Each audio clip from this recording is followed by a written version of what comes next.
Welcome you all. In previous class we discussed types of stresses, that is a normal stress, shear stress, bending stress, flexural stress or torsional shear stress, complex stress, okay, and their corresponding strains also we studied. Now we are entering into a very important topic, that is elastic limit and Hooke's law. Okay. Now in the figure you can see here one figure is there. In this figure one spring is there here. The spring, when I don't apply any load here, the load is not applied at all, then it situates at this level. And the same spring, if I apply a little load, you can call it as a 1 Newton.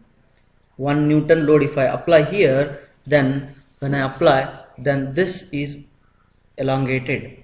It is enlarged. Deformed. Understood now?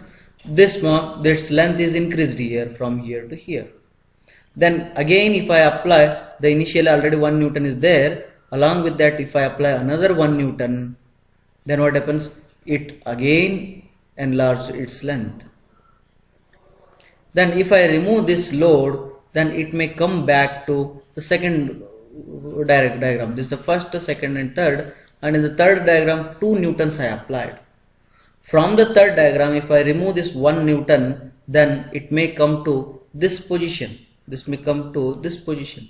And if I remove again this 1 Newton and make it free of all the loads, then it may come to original position. It may come to original position. If it comes 100% to the original position, even without any permanent set, if every length, if each and every fraction of length is regained, the position is regained, then I can say that this spring is elastic spring. This is called as elastic spring. Then what is the elastic meaning? The elastic property is a property of the material. That is a material's property. If you apply some load, it will change its length, and if you remove that load, if you unload that load, then it will take its original shape and size. Then that material has a elastic property. Here some statement it is given. You can see a structural member. Structure means what? The resisting member is said to be within elastic. The member is said to be within elastic limit if it returns to the original dimensions when load is removed. When the load is removed completely, it should come to the original position, original shape or original size. Then within this load range, the deformations are proportional to the load producing them. This we will see it later. First you understand here that within elastic limit, if it returns to the original dimensions when load is removed, then that material is called as elastic material or elastic limit. Okay. But this elastic limit or otherwise this deformation, whatever it is happening, it is proportional to the load applied, right? Because if you apply more load, it deforms more, it enlarges its length more. Means that enlarging the length or contracting the length is proportional to what? Proportional to load applied. Therefore, this Hooke states, considering this simple concept, he will give one statement. That statement, he says that stress is proportional to strain. Strain is a deformation criteria and stress is a resistance criteria or otherwise external load criteria. When I apply some load, he is proportional to strain. But this proportional means what? This proportionality will be always a linear proportional. Then this proportionality will be, this statement will be valid within elastic limit. After elastic limit, what happens? Whether the stress is directly proportional to strain, that Hooke don't know. Okay, or otherwise this law will not apply for such conditions. this law, Hooke's law, will be applicable only within elastic limit. That is very important. Okay. Now mathematically, how I can explain that, I will consider here one bar. One bar I will consider. This has some cross-sectional area. This has some cross-sectional area, and it is pulled. It is pulled, and even it may be pushed also. Okay, but here I am considering pulling force. Now, when I apply such force to some area, this area may be noted as A. This area may be with denoted as A, and this material has some limit. Okay, and because of this force, it may change its length. It may change its dimension, that is the length, and this change in length I will call it as a delta L. Change in length is called as delta L, and this original length is L. Original length is L. Then, according to Hooke's law, he says that the stress applied is directly proportional to strain. Then what is stress? Stress, in the previous chapter we understood that stress is force divided by area. Force applied to the area, that is directly proportional to strain. Strain is defined as change in length to the original length. Now here some constant is there, no? Proportional is there. Then if I want to make an equation, or if I want to equate it, then I will get one proportionality constant into strain. Now I got proportionality constant here.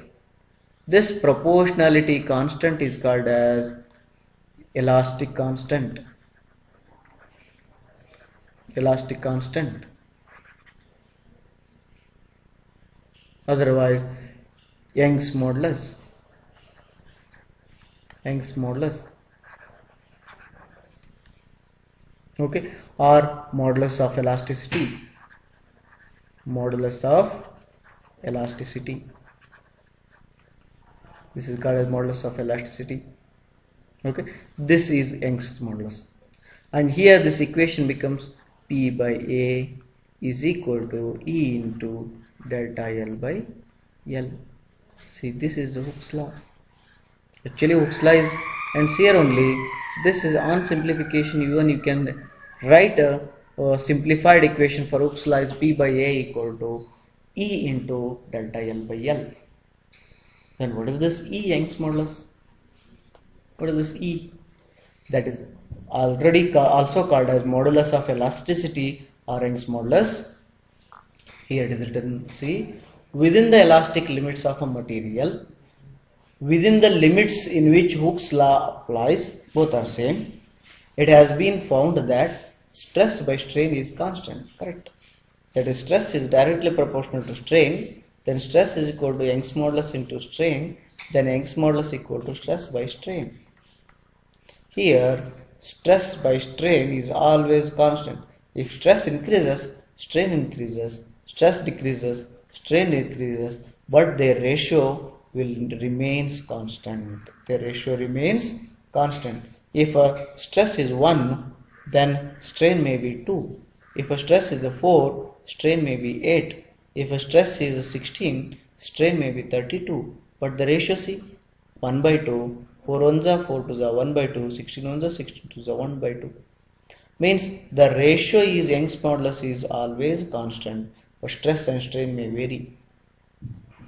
Okay, this is termed the modulus of elasticity. That constant is called as modulus of elasticity, or otherwise Young's modulus, the scientist name, Young's modulus.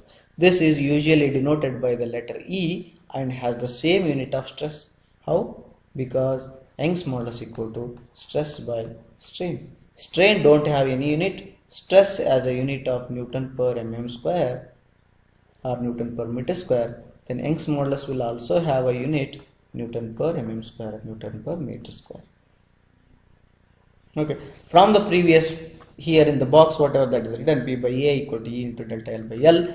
That equation, if I modify it and write it for E, then I will get this equation. And here some guidelines are given. Young's modulus E is generally assumed to be same in tension and compression. As I explained here, I considered here the force P and explained everything. The same thing even I can consider the force, compressive force P, and apply the same, then the meaning of Young's modulus will be same for compression and tension. That is written here in the first statement. And typically E value is 2000 MPa for steel. This you need to by heart it. Many times they will give in the question paper, they have to give it.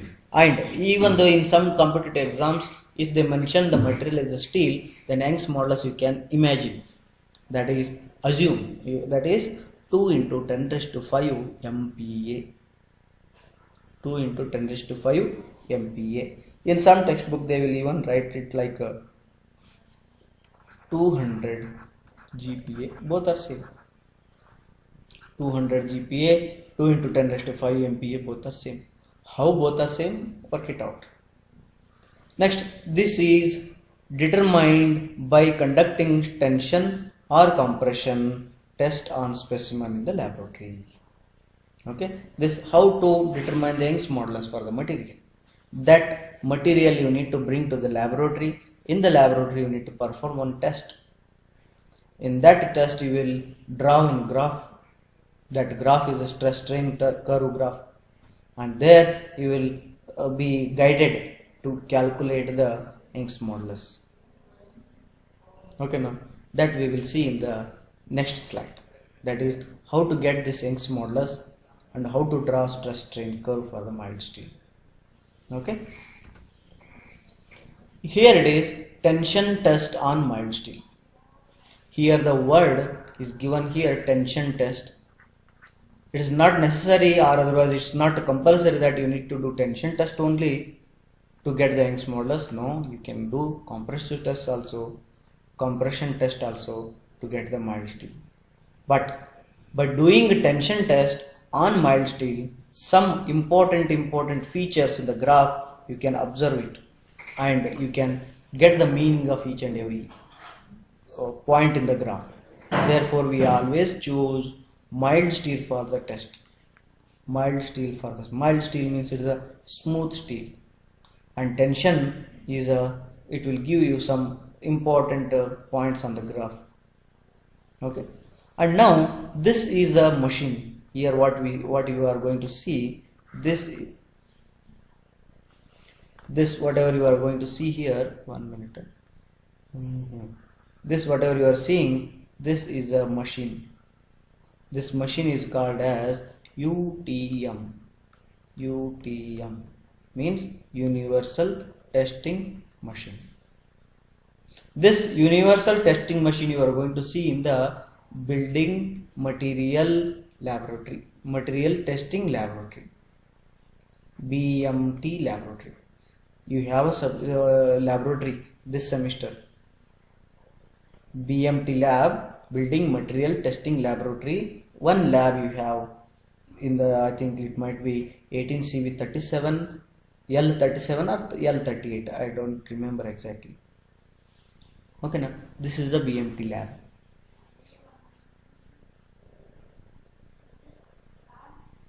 Now in this BMT lab some arrangements will be made. See, this is a steel rod. Steel rod will be brought to the laboratory, and it is a circular in shape. And on the steel rod we are going to put 2 dots, 1 dot here, 1 dot here, and 2 dots are put here, and after that we will take this this one and we will put that one here in the 2 jaws. When we put this one into the 2 jaws, then this will start stretching. This will pull it this direction.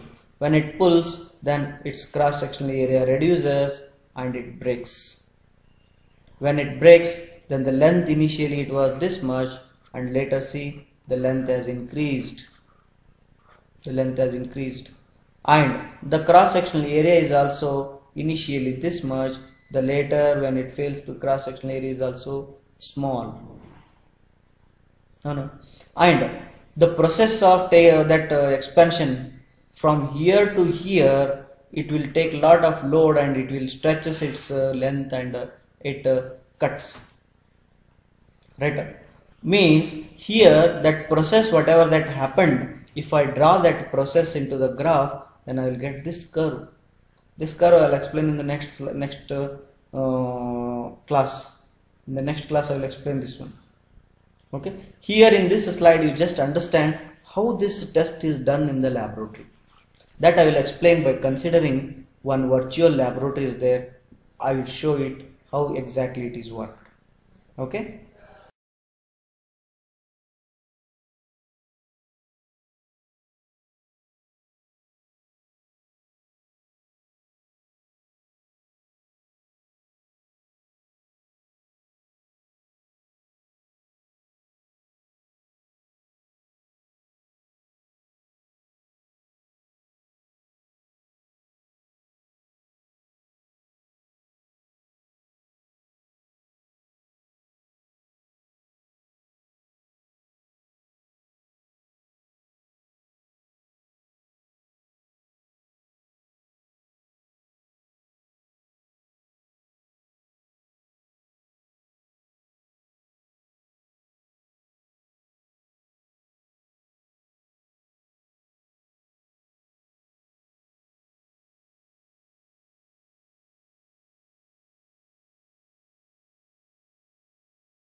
Dear students, now I am going to introduce you virtual laboratory.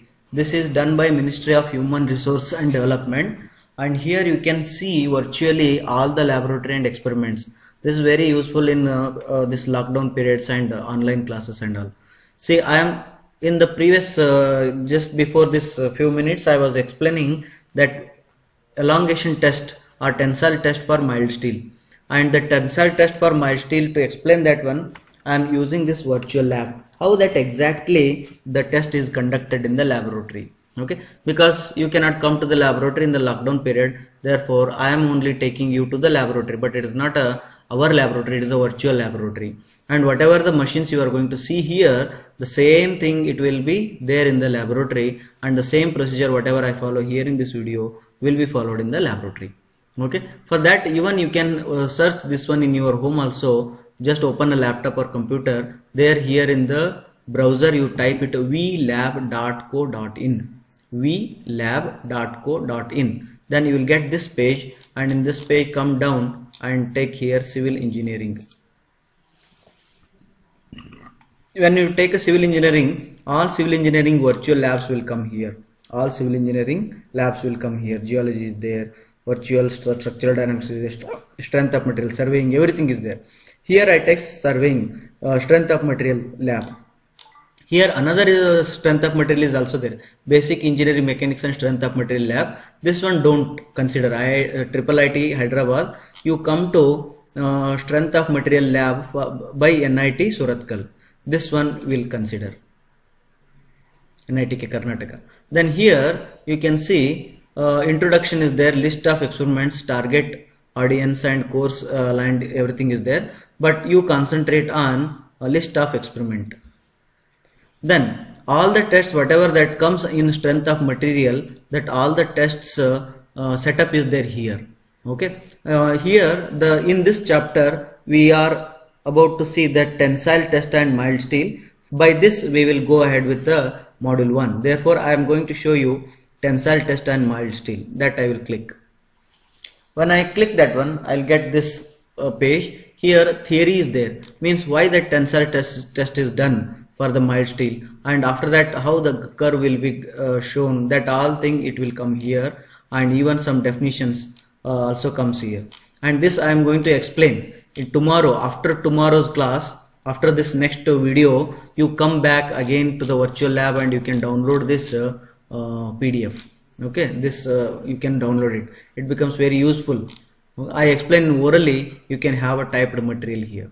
Then procedure of that test, you can have self-evaluation, means some quizzes will be there after watching this this video, and after watching the experiment, after reading these all things, you can go to evaluate yourself, or you can attend the quiz, you can see the video, reference, assignments, that all are available here. Now I will go to simulators. Here simulator I go. When I go to simulator, I will get one box here. This is a tensile test on mild steel. The objective is to study the mechanical properties of the mild steel specimen under tension test. Okay, apparatus used is what? UTM. This is called as universal testing machine, dial indicators, scale and vernier calipers. Okay, these all instruments are available in our laboratory. In C building, if you come there, you can see the UTM and this machine, everything is just like this only. It is available in the C building in our laboratory. Now I go to the experiment, I go to the next button. Then here this is a vernier calipers, and this is our a steel rod. This we want to pull it and break it. Therefore first I need to note down the diameter of this bar. Therefore I will click here, and it will come and it will read the diameter, and the diameter is how much? 12.6 mm. But in the X direction I take, and for the accuracy purpose I will take it in other direction also, and I got 12.59 mm. Okay, then average of these two I will write 12.6 mm. Then the diameter of the bar is 12.6 mm. Then I go to the next procedure. Then I take a scale, and this scale I will measure the length here.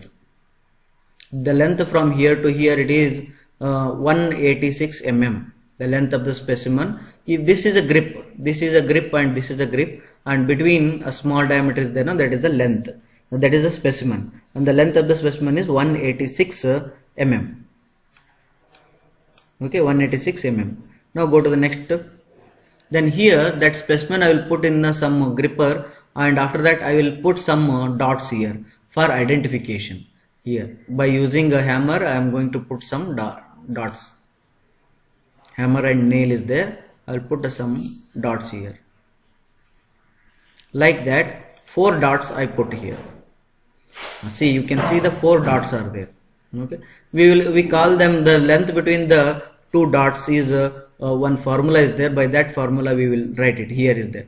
Punch marks are used at a distance 2.5 times d. The diameter is d and 2.5 times d you need to measure, and that is the distance between the 2 punch dots.